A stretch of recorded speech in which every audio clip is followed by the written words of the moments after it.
Isang kahangalan po ang doktrina ng tinatawag nilang Trinidad. Ano pa po ang dapat makatawag ng pansin sa ating lahat tungkol dyan, sa doktrina ng tinatawag po nilang Trinidad? Isa pa pong aklat ang aming babasahin, pinamagatang The Discourses on the Apostles' Creed. Isinulat naman po ito ng isang nagngangalang Clement H. Crack. Ganito po ang kanyang sinasabi sa pahina 206. Kaya halimbawa, noon lamang 325 taon ng Panginoon, sa konsilyo ng Nisea, nang ipaliwanag ng Iglesia sa atin na isang tuntunin ng pananampalataya na si Jesus ay tunay na Diyos. Noong 381, sa konsilyo ng Constantinopla, ipinaliwanag na isang tuntunin ng pananampalataya na ang Espiritu Santo ay Diyos. Mga kaibigan, napansin po ba ninyo ang binasa po natin?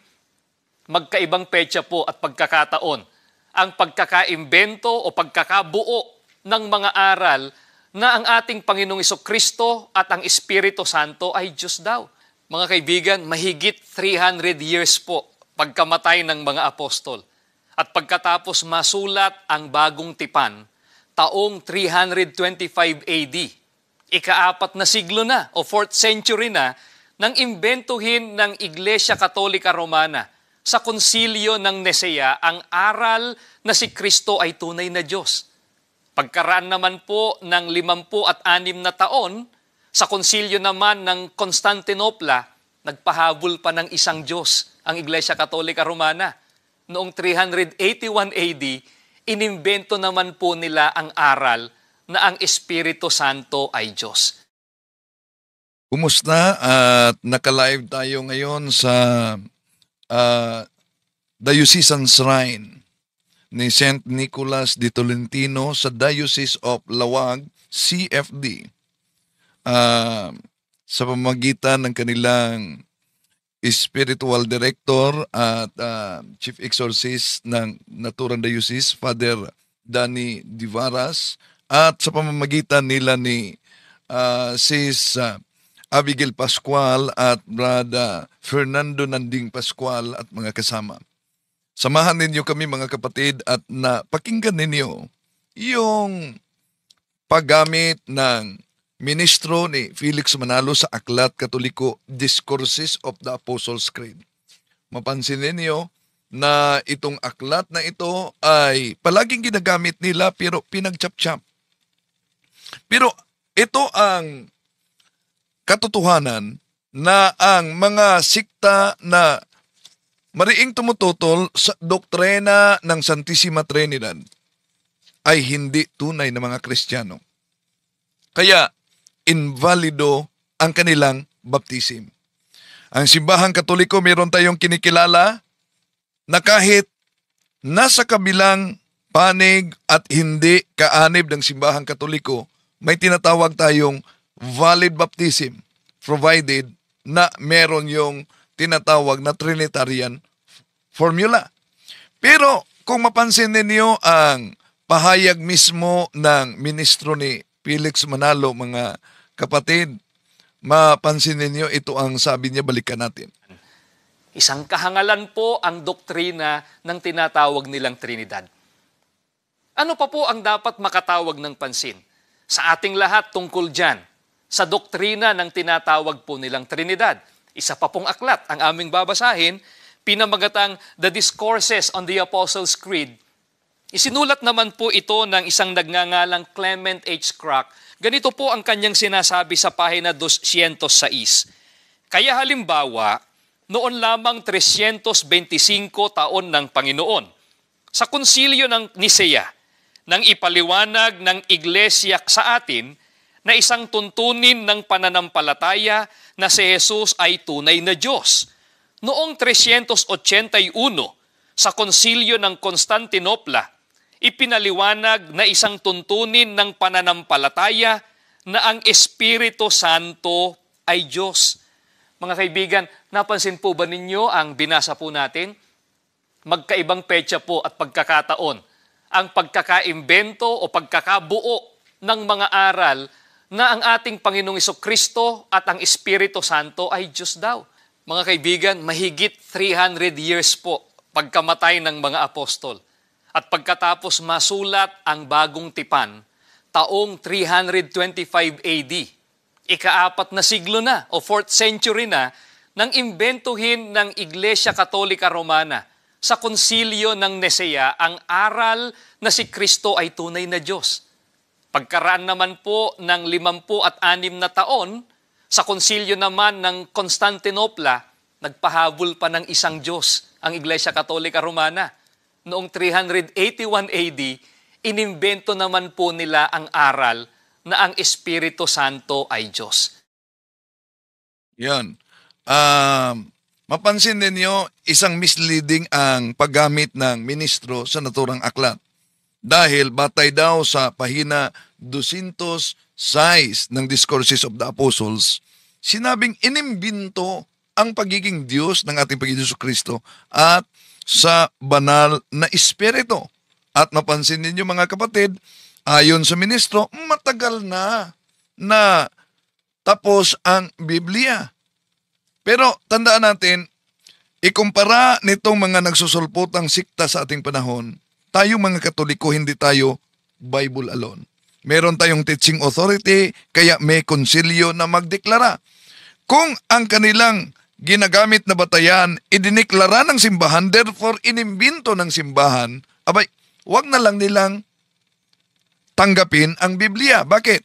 Nakasulat din ang sa kanilang Pasugo Magazine, ito po mga kapatid, 1951, pahina 27.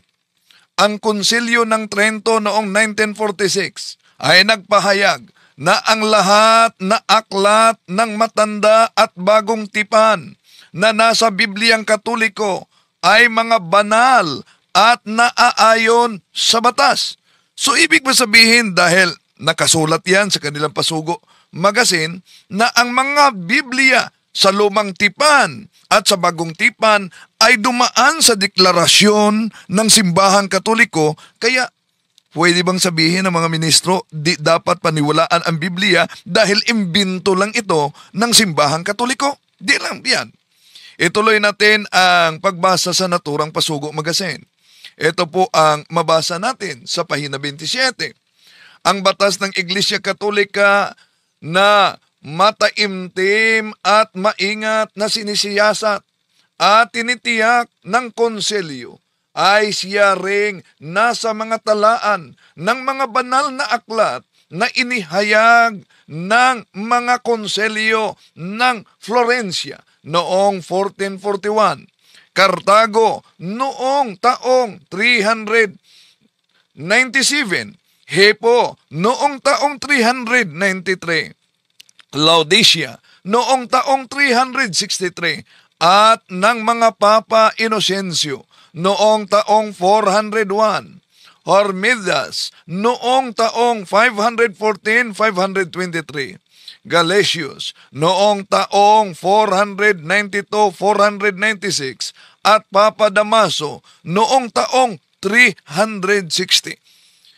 Binasa natin ito mga kapatid dahil sabi nila pag idiniklara ng konselyo, therefore, imbinto lang ng simbahang Katoliko. Kaya, ang sabi ng ministro, na noong taong 325, dahil idiniklara ng konselyo sa Nicea, na ang ating Panginoong Hesukristo ay tunay na Diyos at tunay na tao at sinundan sa konselyo ng Constantinopla sa taong 381, therefore, inimbinto daw ang pagkadiyos ng ating Panginoong Hesus. Mali.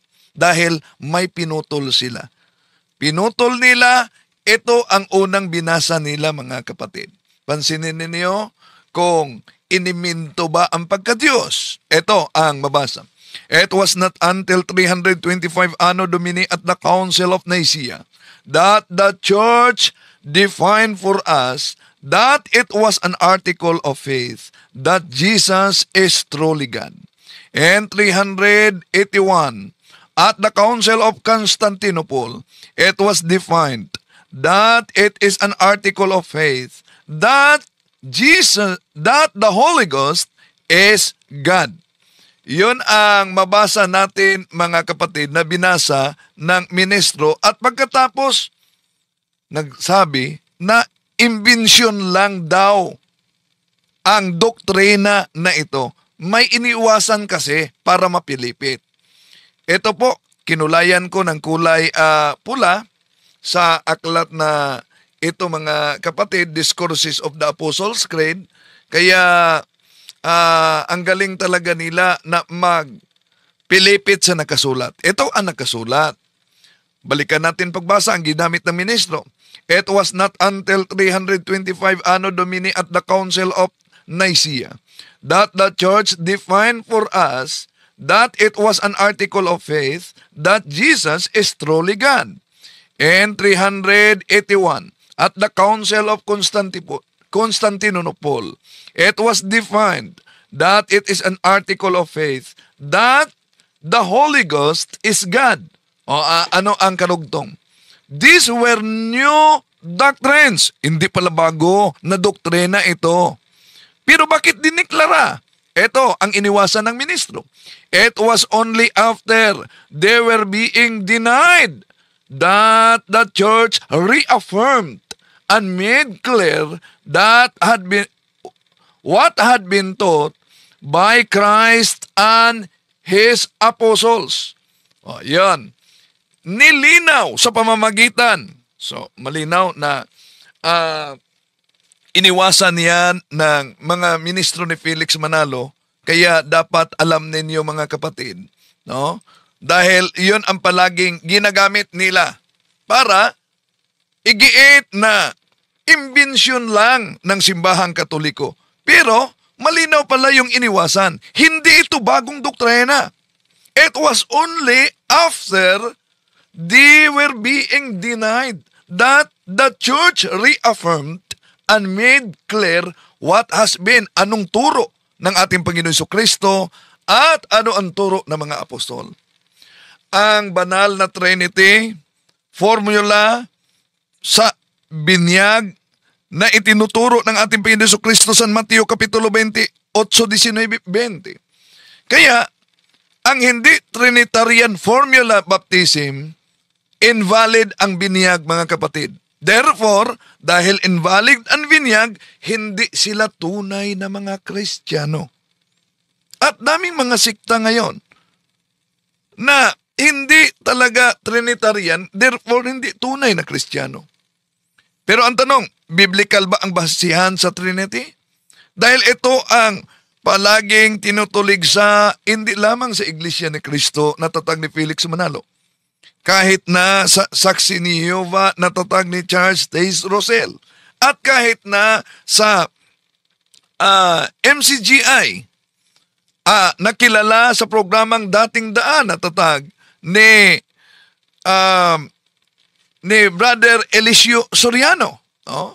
At kung sa mga Muslim, sasabihin nila na ang Trinity ay tatlong Diyos daw. Hindi yan totoo. Isa sa mga pinagbatayan nila, mga mahal na kapatid, na di paniwalaan ang Trinity dahil sa Biblia di mabasa letra por letra ang salitang Trinity. Mag-ingat kayo dyan dahil may version na mabasa kung gusto ninyo letra por letra talaga.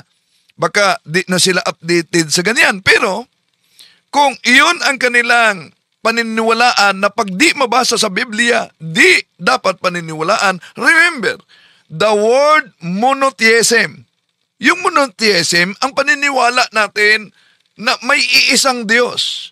Yung monotheism, termino na tayo'y naniniwala sa iisang Diyos. Kahit mga Muslim naniniwala ng monotheism. Kahit ang hindi naniniwala ng Trinity, naniniwala sila ng monotheism. Tanong, ang salita bang monotheism, mabasa ba sa Biblia kahit anong salin ng Biblia ang salitang monotheism? Monotheismo. Di po ba? Yung terminong monotheismo, hindi yan mabasa sa Biblia letra por letra. Sandali muna, may nagtawag yata. Oh. At kung tingnan natin, mga mahal na kapatid, no? Tingnan natin ang mabasa sa sandali muna, may nagtawag. Okay. Sandali. Sandali. Sino ba yung nagtawag na to? Oo. May tawag Okay, sandali. Hindi sa iyo, Brad Jando? Sandali.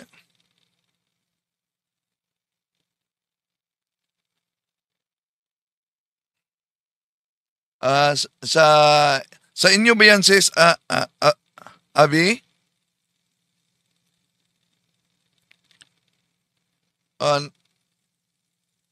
Hindi sa kanila. Okay, sige, salamat. Okay, tuloy natin mga mahal na kapatid, no? So, napansin niyo, meron silang iniiwasan, no? Meron silang pinuputol at pinalitaw na invento daw ng simbahang Katoliko ang Trinity. Ito ang sentro ng ating pananampalataya. Ito ang misteryo ng ating pananampalataya. Pero tandaan natin mga kapatid, na ito'y palaging tinutuligsa sa mga makabagong heretiko sa ating panahon ngayon. Although meron ng konsilyo na nagdeklara at idineklara ng simbahang Katoliko sa pamamagitan ng konsilyo ang hindi mabagong katotohanan. Hindi yun imbensyon. So, kung tingnan natin sa Biblia, yung konsepto ng Trinity, terminong Trinity, ay talagang napaka-biblical mga kapatid. Maraming talata sa Biblia na nagpatunay kaugnay sa Trinity. At kahit magagamitin natin ang iba't ibang salin, halimbawa kung tingnan natin ang New American Version, ito ang mabasa natin. Go therefore and make disciples of all nations, baptizing them in the name of the Father, and of the Son, and of the Holy Spirit. Yun ang tinatawag na Trinitarian formula na utos ng ating Panginoon Jesucristo. Pero pansinin ninyo mga kapatid, kahit binanggit ang tungkol sa bautismo, binanggit ang tungkol sa binyag, pero nandyan ang konsepto ng Trinidad. Dahil binanggit ang tatlong personas, ang tatlong karakter sa iisang pangalan. Baptize them in the name. Hindi sinabing in the names. Singular name. Not plural names. Pero bakit singular name? Na ngayong tingnan natin, merong tatlong karakter o tatlong persona sa San Mateo Kapitulo 28, versikulo 19. Ano po bang ibig sabihin ng name? Bakit singular? Dahil ang name ay tumutukoy sa kalikasan sa pagka-Diyos. Daniel 2:20, ito po ang ating mabasa. Blessed be the name of God. Tandaan natin, hindi sinabi blessed the name of God's. Singular yan. Blessed be the name of God forever and ever. For the wisdom, power are His. So napakalinaw mga kapatid kung bakit tatlong karakter, tatlong persona, ngunit isang pangalan. Name. So ngayon, isipin natin, singular name ay patungkol sa iisang Diyos. Name of God. O God's name.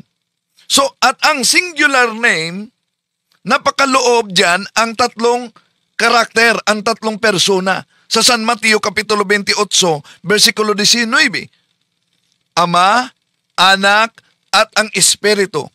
Therefore, napaka-biblical ang aral sa nag-iisang Diyos na may tatlong personas at ito'y tinatawag sa pamamagitan ng simbahan na siya ang final authority. Unang Juan Kapitulo 3, versikulo 15 na Trinity. Pinakilala ng simbahan. Tulad sa Biblia, simbahan ang nagpakilala nito. Old and new. Kung anong mga aklat, nabasa na natin. na pwedeng isali para magiging aklat sa Biblia ang simbahan sa pamamagitan ng Trinity, ng konsilyo, mga kapatid. Kaya kung tingnan natin kahit sa King James Version, mga mahal na kapatid, ito po ang mabasa natin, ang ginagamit natin, Douay-Rheims Bible. And there are three who give testimony in heaven: the Father, the Word, and the Holy Ghost, and these three are one.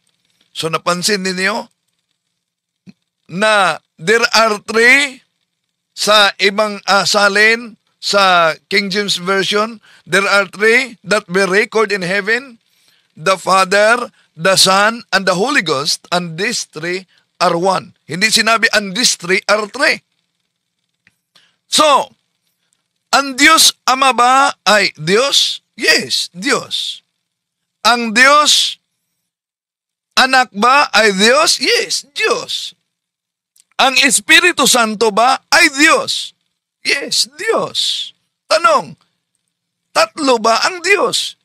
Kahit sa King James Version, ang mabasa natin, for there are three that we record in heaven: the Father, the Word, and the Holy Ghost, and these three are one. Yun ang Trinity, no? Na aral ng simbahang Katoliko. No? Hindi man natin mabigyan ng mga halimbawa, pero para sa pagpaliwanag, pwede natin gagamitin ng analohiya. Halimbawa, ang Luzon ba ay Pilipinas? Natural, Pilipinas ang Luzon. Ang Visayas ba ay Pilipinas? Natural, Pilipinas ang Visayas. Ang Mindanao ba ay Pilipinas? Natural, Pilipinas ang Mindanao. Ang tanong, ilan ba ang Pilipinas? Tatlo ba ang Pilipinas? Hindi. Merong iisang Pilipinas lamang na binubuo ng Luzon, Visayas at Mindanao. Di ba ba? So, ngayon din, kung balikan natin ang mabasa sa unang Juan 5:7, for there are three that we record in heaven: the Father, the Son, and the Holy Ghost, and these three are one, mga kapatid. No? And these three are one. Okay. Now, meron palang tumatawag sa akin dito dahil may kaugnayan ito sa deliverance kasi. No? Okay. Nandyan ang konsepto ng Trinity. Ang Ama, ang Verbo, no? Ang Ama, ang Verbo, at ang Anak. At ang Ama, Verbo, yung Anak, at ang Espiritu Santo. Andali muna, i-off ko muna ito dahil ito'y kaugnay kasi sa deliverance. No? Napaka-importante kasi. Pero patuloy muna tayo, mga kapatid. No? At itong Ama, Verbo, ang Anak, at ang Espiritu, yun ang sinabi, and these three are one. Yun ang tinatawag nating Trinity, mga kapatid. Kaya nga, kung tingnan natin ang mabasa sa, sandali muna, sasagutin ko muna ito para di na hello, di ako makasagot, online pa ako. Online. Sige, maraming salamat. Okay. Tuloy tayo, mga kapatid, no? Sa ating sa tinatawag na Amplified Bible, ito po ang mabasa natin ay John chapter 10 verse 30. I and the Father are one. Close parenthesis, in essence and nature. Dahil iginiit kasi sa mga anti-Trinitarian, yun bang sinabing ako at ang Ama ay iisa? Ibig ba sabihin na sila ay iisa talaga sa essence, sa pagka-Diyos? O yan, makita na natin sa Amplified version, mga kapatid. Ngayon, ano po ba ang kalikasan? Ano po ba ang katangian ng Diyos? Merong 8 katangian ang Diyos. Una, ang Diyos ay manlilikha. In English, creator. Pangalawa, ang Diyos ay siya'y Panginoon, Lordship. Pangatlo, ang Diyos ay tagapagligtas, manunubos, Redeemer. Pang-apat, ang Diyos ay makapangyarihan, omnipotent. Panglima, ang Diyos ay nasa lahat ng dako, nasa lahat ng lugar, omnipresent. And then, pang-anim, ang Diyos ay alam niya ang lahat ng mga bagay. So therefore, omniscient. At pangpito, ang Diyos ay walang hanggan, meaning eternal.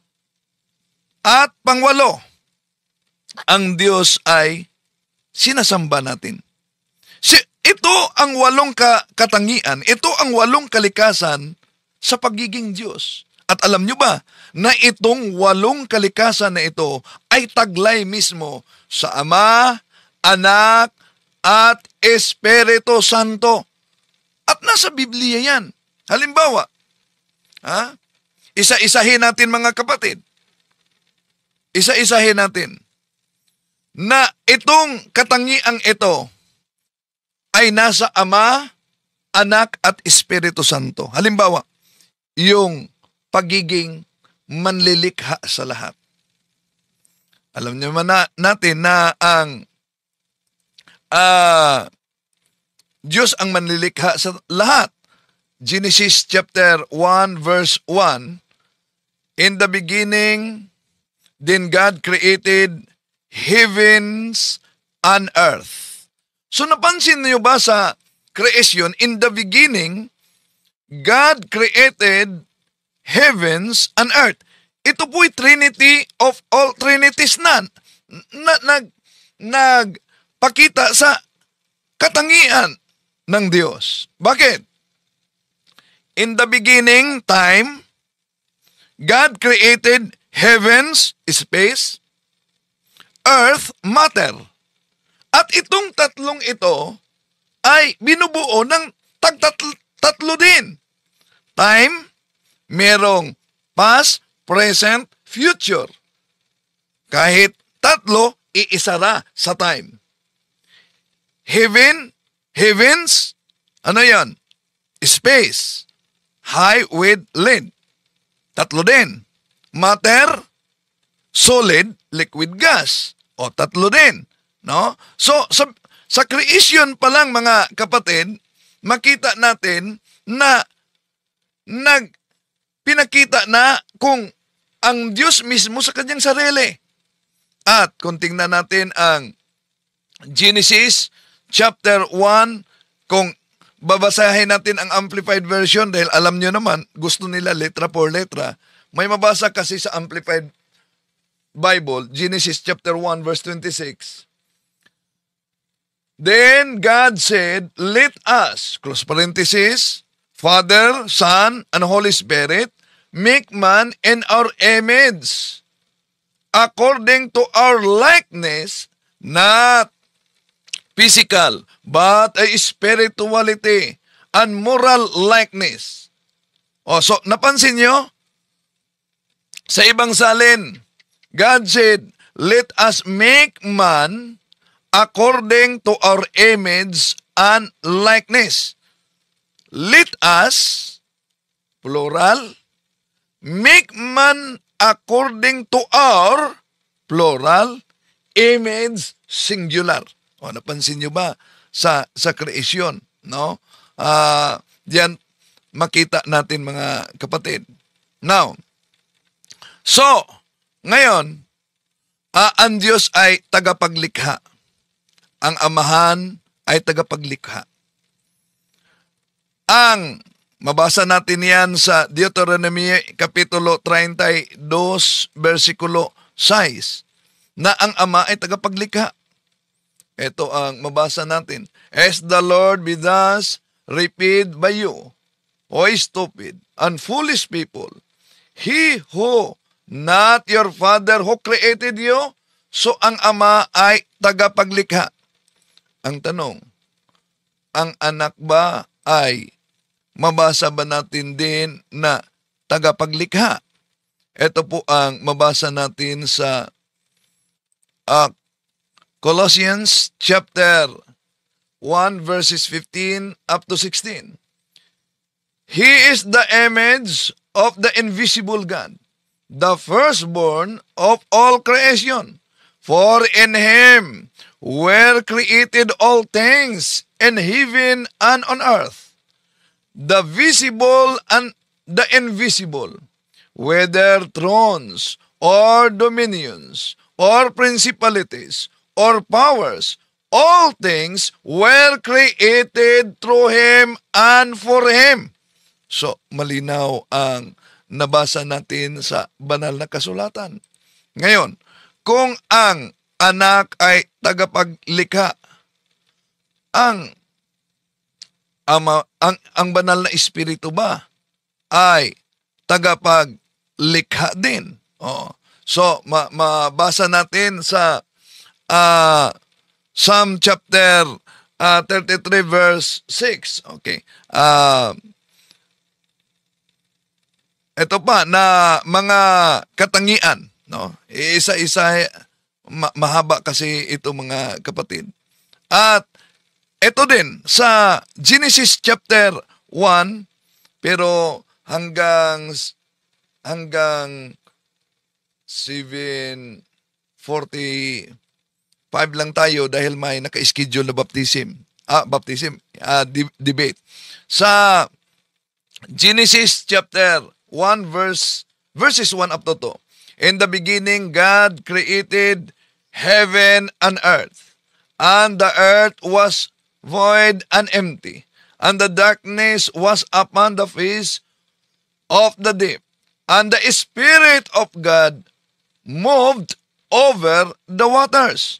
So, diyan makita natin ang banal na espiritu ay tagapaglikha din. At yun din ang mabasa natin sa Job chapter 26 verse 13, mga kapatid. His spirit made the heavens beautiful, and His power pierced the gliding serpent.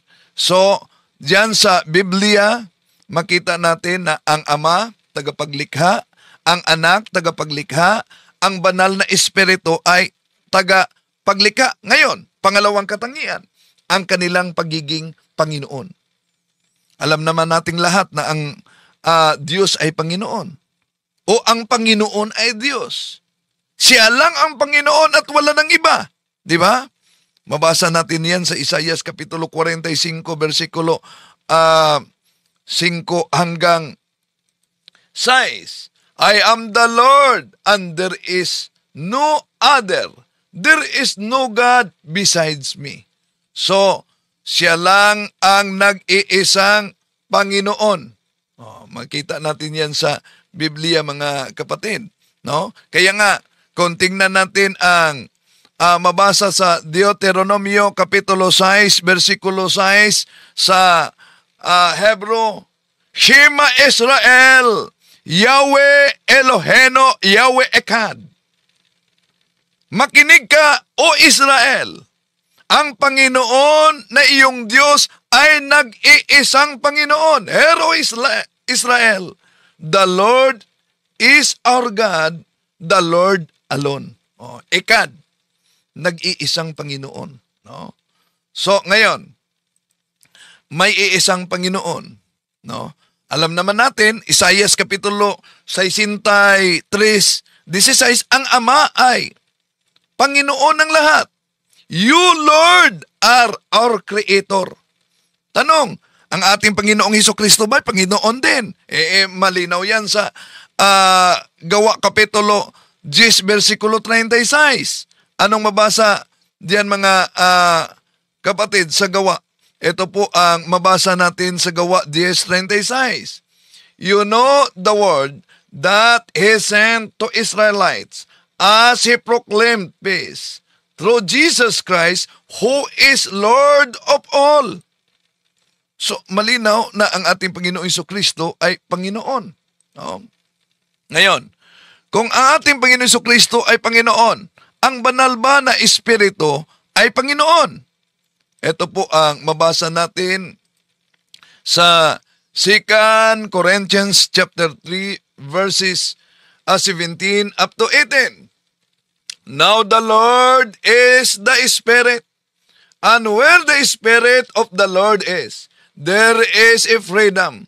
All of us, gazing with unveiled face on the glory of the Lord, are being transformed into the same image from glory to glory as the Lord who is the Spirit. So, malinaw ang pagka-lordship ng banal na Espiritu ng Ama at ng Anak. Ngayon, punta tayo sa pangatlong katangian, yung tagapagligtas. Alam naman nating lahat na ang Diyos lamang ang tagapagligtas. At bukod sa Kanya, wala nang iba. Kung tingnan natin ang mabasa sa dito sa Isaias, Kapitulo 43, versikulo 11, ito po yung mabasa natin. It is I the Lord, there is no Savior but me. O, say, it is I. Ang Diyos lang ang tagapagligtas. Now, kung ang Diyos ay tagapagligtas, alam naman natin na ang Ama tagapagligtas. Di ba? Di matutulan yan sa Isaiah 63:15, for you are our Father, where Abraham not know us, nor Israel to acknowledge us. You, Lord, are our Father, our Redeemer. You are named forever. So ang Ama, tagapagligtas. Ngayon, tanong, kung ang Ama tagapagligtas, ang Anak po ba na ang ating Panginoon Jesucristo ay tagapagligtas? Kung tingnan natin ang mabasa sa San Mateo Kapitulo 1, versikulo 21, ito po sabi ng anghel, she will bear a son, and you are to name him Jesus, because he will save his people from their sins. So, ang ating Panginoon Jesucristo ay tagapagligtas sa kasalanan. Ang tanong, ang banal na Espiritu ba ay tagapagligtas ba din? Ito po ang mabasa natin. Titus chapter 3 verse 5. He saved us.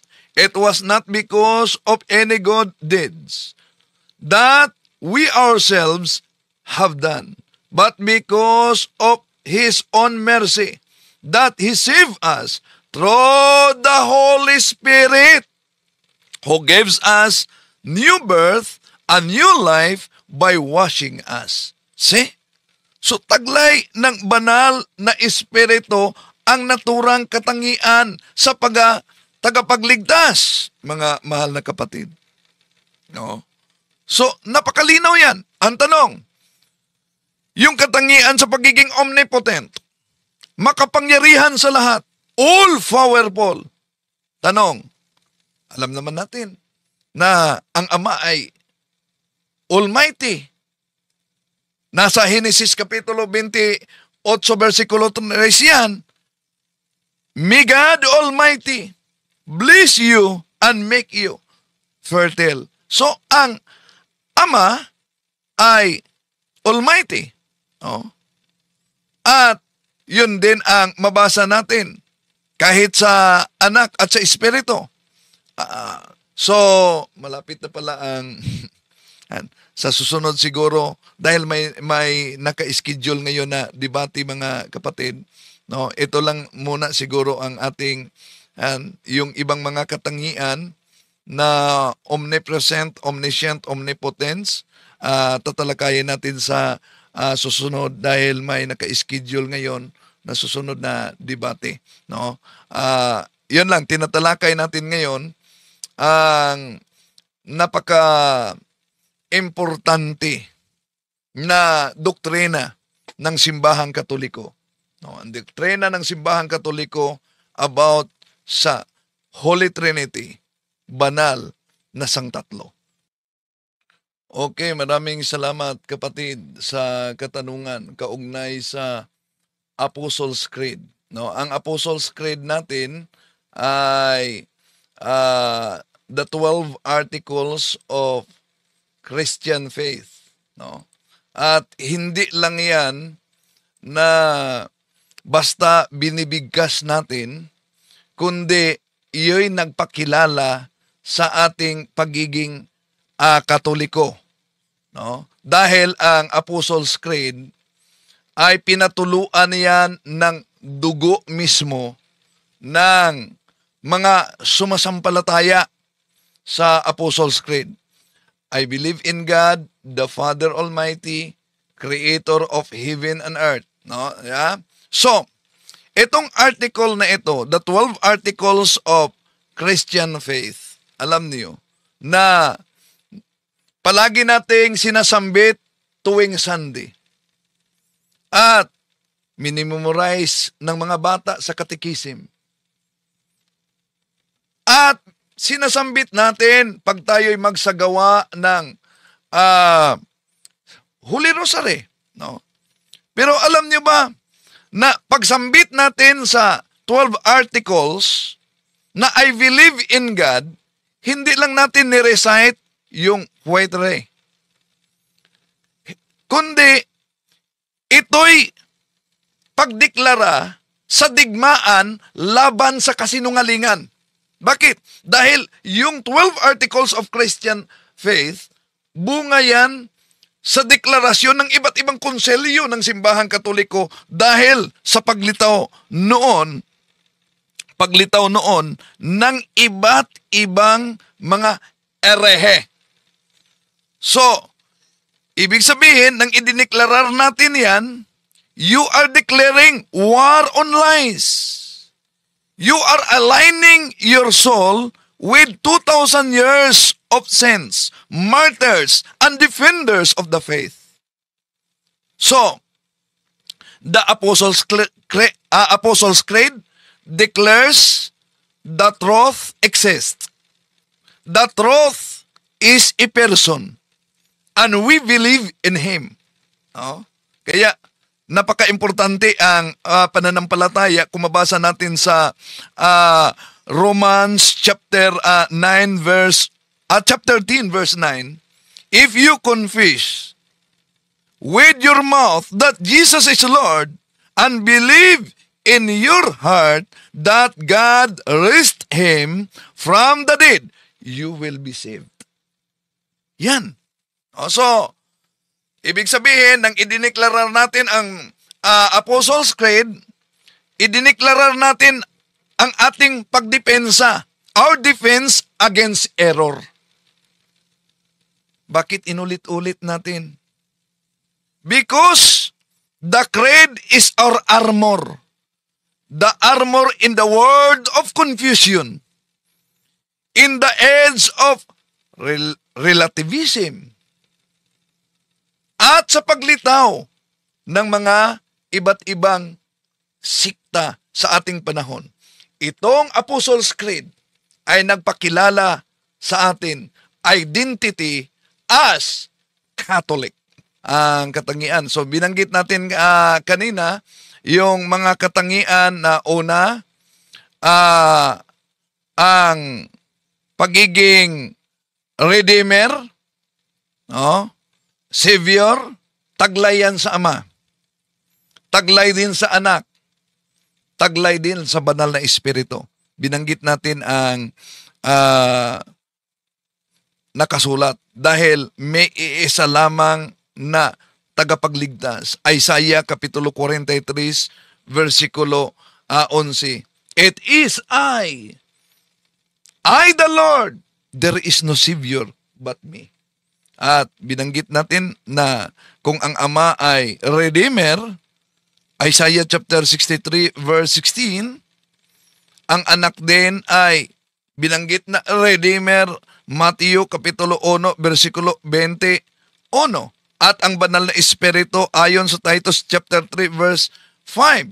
So yung ibang mga katangian ipagpatuloy natin yan sa susunod, kapatid, dahil may naka-schedule na debate umano sa punto por punto.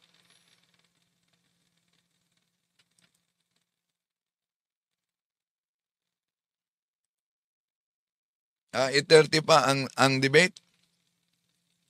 Sino ba mag-debate ngayon? Okay. Anong paksa?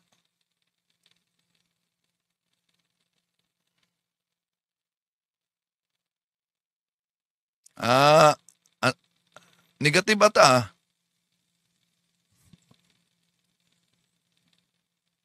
Oh, so affirmative must be always yung tinatawag na proposition must be always affirmative, no? Okay. So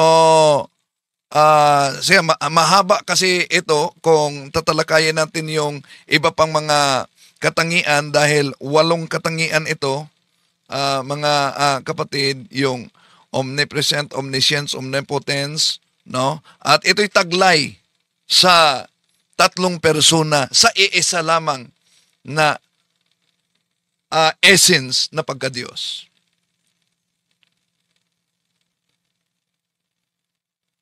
Next question, meron pa ba?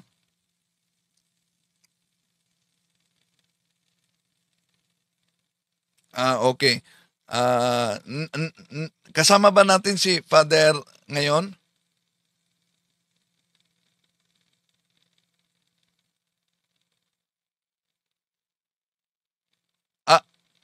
Wala si Bro Nanding ngayon? Opo, tsaka si Father Danny, magkasama po sila. Sige, regards na lang sa kanila. Akala po nila makahabol sila pero hindi na ako po. Okay. So, bro, sandali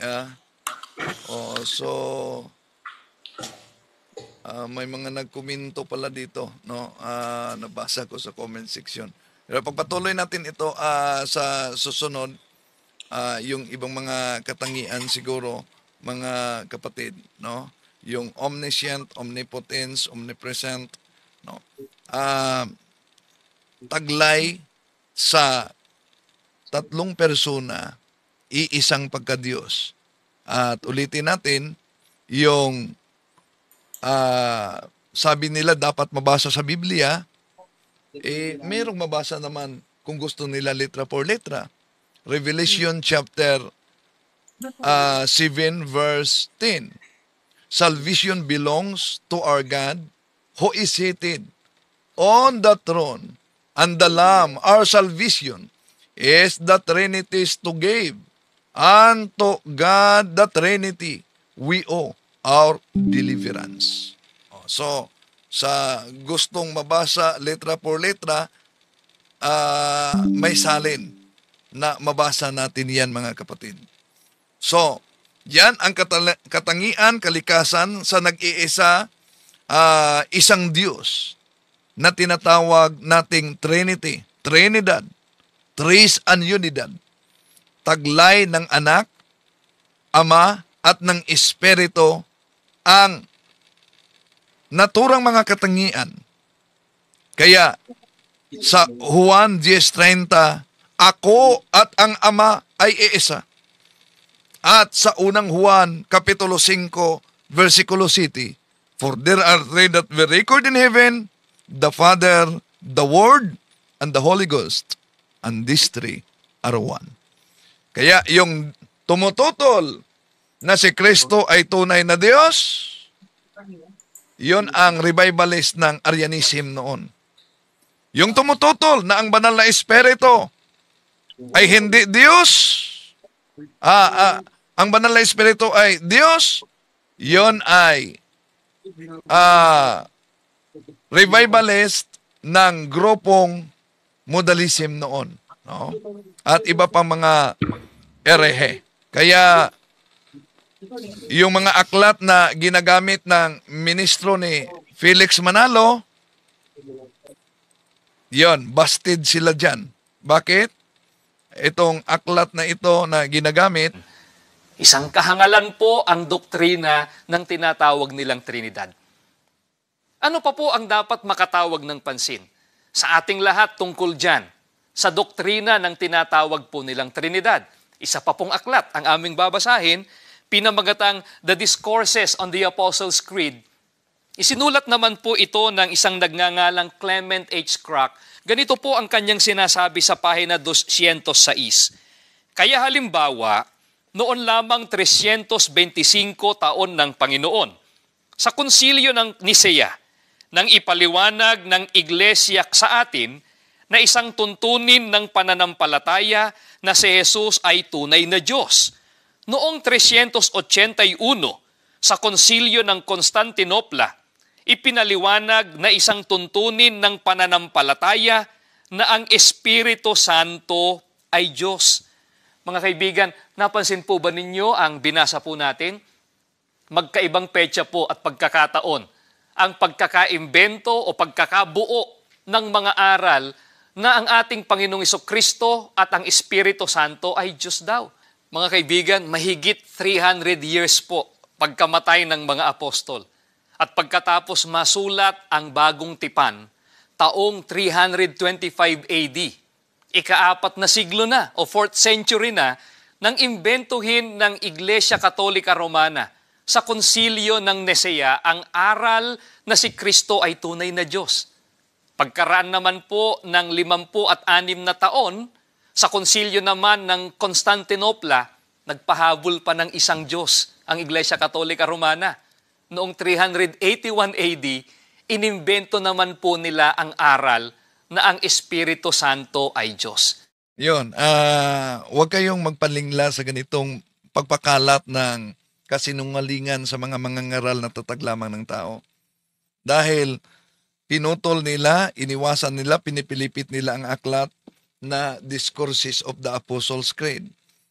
At iniwasan nila ito na it was not until 325 Anno Domini at the Council of Nicaea that the Church defined for us that it was an article of faith that Jesus is truly God.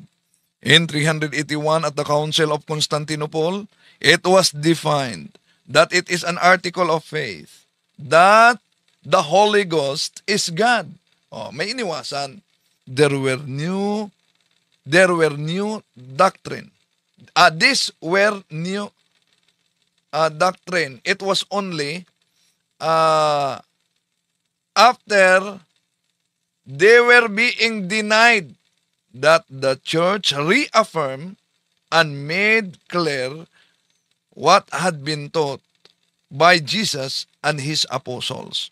So, idiniklara lang ng simbahan ang hindi mabago na katotohanan. Kaya kung idiniklara ng konsilyo ang di mabago na katotohanan, therefore, di nila pwedeng tanggapin, huwag nyo na lang tanggapin ang Biblia. Bakit?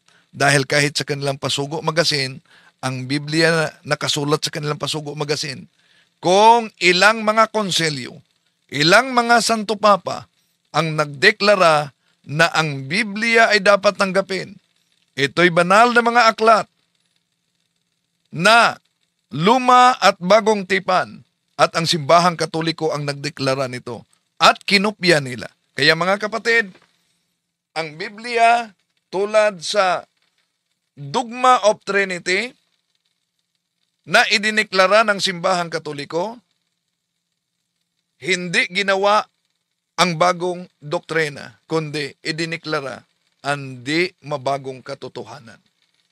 Dahil ang simbahan ay siya ang haligi at suhay ng katotohanan at hindi ang Biblia. Kaya napansin ninyo sa maraming mga sikta ngayon na nag-aangkin na Bible alone ang kanilang batayan, ngayon, iba't iba na ang kanilang doktrina. Kung hindi Trinitarian si Kibuloy, pero siya ay appointed Son of God, the owner of universe daw. Hindi Trinitarian si Manalo, pero anghel daw siya. Hindi Trinitarian si Bro Eliseo Soriano at saksi niyo ba?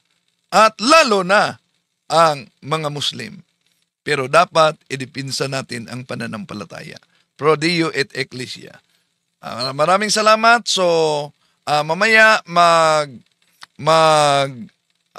antabayanan ninyo mga kapatid ang naka-schedule na debate. So, sis? Okay. And tapusin natin sa panalangin. In the name of the Father, and of the Son, and of the Holy Spirit. Amen. O August Queen and Our Lady of Angels, who received from God the power and mission of crushing the head of Satan, we humbly beg you to send us 7 legions with Saint Michael the Archangel as head, so that under your orders they may chase the demons, combat them everywhere, and refresh their boldness, and drive them back into the abyss. Who is like God? O God and tender Mother, you shall always be our love and our hope. O Divine Mother, send your holy angels to defend us and to drive away from us the cruel enemy. Holy angels and archangels, defend us and guard us. Amen. In the name of the Father, and of the Son, and of the Holy Spirit. Amen. Maraming salamat. Brother, thank you so much. Regards kay Father at kay Bro Nanding. Opo, brother. Thank you po. Bye-bye. Thank you, brother. Thank you, brother. Bye. Bye. To make his message known is our responsibility. So here we are to pledge our lives to the Lord of eternity. I am Catholic, I am alive, I am the gospel, I am the light. I am Catholic, I am alive, I